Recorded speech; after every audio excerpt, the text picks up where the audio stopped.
கர்த்தருக்கு சோத்திரம். இன்றைய வேத வசனம் 132 சங்கீதம் 15 வசனம்.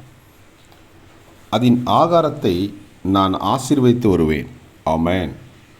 அதன் ஏழைகளை நான் அப்பத்தினால் திருப்தியாக்குவேன்.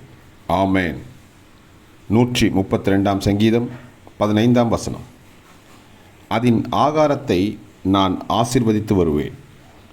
அதன் ஏழைகளை நான் அப்பத்தினால் திருப்தியாக்குவேன். ஆமென்.